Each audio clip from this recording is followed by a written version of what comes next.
자, 안녕하십니까, 최현식입니다. 7월이 됐네요. 참 올해 빠르게 지나가는 것 같죠. 항상 느끼는 거지만 이제 7월이 되었으니까 하반기로 넘어갈 때에 경제와 산업 그리고 투자적인 측면에서 주목해야 될 변수를 이야기해 보려고 합니다. 무엇보다도 가장 중요한 건 아무래도 이제 트럼프의 대선 가능성 여부겠죠. 이 부분에 대해서 오랜 동안 저희도 모니터링하고 있었는데 이제는 어떤 변화의 시그널들이 좀 보이고 있으니까 좀 주목해 봐야 되지 않겠나라고 싶어서 7월달 첫 번째 영상으로 이 얘기를 드리려고 합니다.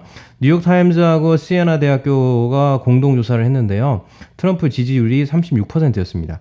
바이든은 50%고요. 꽤 오랫동안 트럼프가 38%를 깨지 않고 지지를 받고 있었는데 이번에 깨버렸습니다. 트럼프 측근들도 이야기하고 있는 지금 대선의 분위기는 대통령도 재선 위기를 느끼기 시작했다라는 이야기입니다.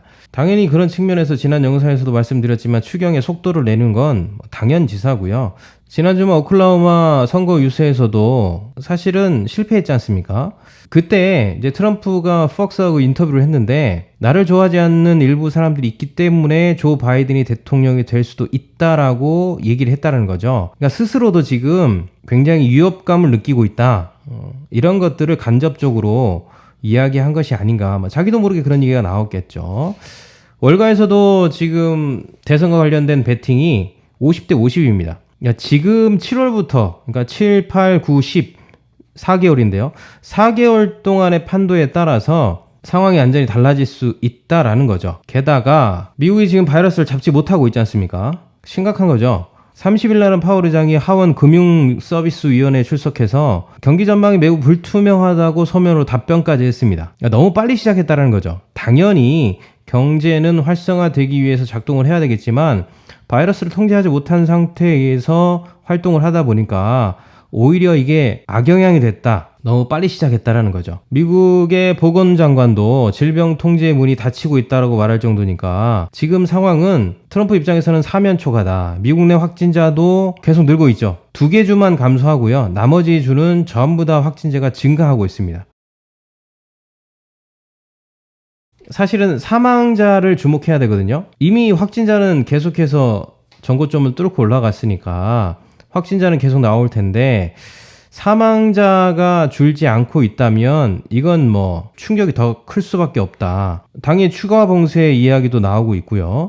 이런 전반적인 상황을 봤을 때 트럼프 행정부는 궁지에 몰렸다고 얘기해도 과언은 아닌 것 같습니다. 그러면 트럼프는 어떻게 해야 되냐? 지금 반전을 시켜야 되잖아요. 지금 상황을. 당연히 강수를 둬야 되겠죠. 시장의 분위기를 바꿔놓을 수 있는. 그래야 반전이 됩니다. 근데 여기서 우리가 따져봐야 될 건 뭐냐 하면 이 강수가 악수가 되냐 무리수가 되냐 호재로 작동하느냐 이 부분은 나누어서 볼 필요성이 있습니다. 강수를 둔다고 전부 다 호재가 되는 건 아니고 강수를 둔다고 해서 모든 것들이 반전되는 건 아니니까 강수를 뒀을 때 상황을 이제 앞으로 좀 우리가 모니터링 해봐야 된다는 거죠. 4개월 동안. 그리고 또 하나, 그러면 강수를 둘 수 있는 게 뭐가 있냐? 사실 강수를 둘 수 있는 것은 참 많습니다. 일단 미중에 홍콩과 관련된 이슈들이 살아있지 않습니까? 물론 서로 눈치를 봐가면서 나름의 대책을 이야기하고 견제구를 던질 가능성이 높죠. 단기간에 서로를 몰아붙이는 액션은 취하지 않을 거예요. 굉장히 장기적인 상황을 염두에 두고 수위를 조절해 가면서 하겠죠. 트럼프 입장에서도 지금 문제를 키우는 건 내부적인 상황이 안 좋은 상태에서 마이너스가 될 수 있는 가능성이 높고요. 중국의 입장에서도 경제를 활성화시켜야 되는데 당연히 외부에서 돈이 들어와야 되잖아요. 그러니까 제재를 강력하게 하면서 외국의 자금들을 차단하는 건 중국 내부적인 상황에서도 그렇게 긍정적인 상황은 아닙니다. 그래서 서로가 펀치는 날리겠지만 결정타를 날리기보다는 잽의 형식으로, 근데 잽도 여러 번 맞으면 아픕니다. 쓰러질 수 있어요. 그러면서 시간을 쭉 지나갈 텐데 이때 이제 트럼프 입장에서는 강수를 둘 수 있는 가능성을 염두에 둬야 된다. 북한도 마찬가지죠. 북한이 연락사무소를 터뜨렸을 때 미국도 군사적으로 빠른 조치를 했습니다. B-52를 띄우고요. 알래스카와 괌에 전략 무기들을 지금 재배치하고 있지 않습니까?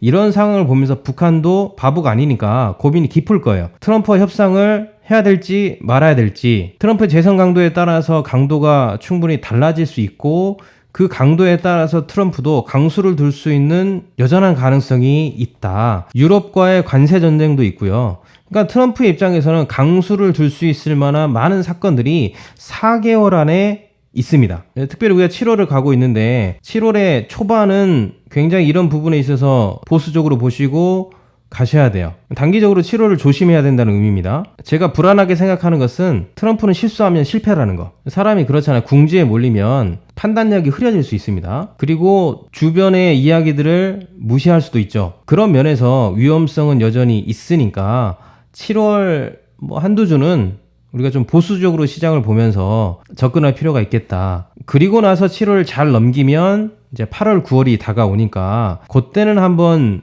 수치적인 측면에서의 긍정성을 한번 보면 어떨까. 그래서 정리를 하겠습니다. 7, 8, 9, 10, 4개월 동안 7월에 한두 주 정도는 시장을 잘 보셨으면 좋겠고요. 그걸 잘 넘어가게 되면 8, 9월 달에 수치가 긍정적으로 나오면서 충분히 시장을 바꿔놓을 수 있는, 지난 영상에서 말씀드렸지 않습니까? 연준이 개입을 하고 추가 부양책이 있고 이런 것들이 작동하면서 수치적으로 보면 개선될 만한 여지가 힘이 아직 있으니까 그때까지 본다면 전체적인 숲을 보는 관점은 되지 않겠나. 그럼에도 불구하고 트럼프는 강수를 둘 수밖에 없으니까 그 가운데 실수를 하는지 하지 않는지, 실수하면 실패가 될 수 있으니까요. 또 다른 소식이 있으면 정리해서 말씀드리도록 하겠습니다. 감사합니다.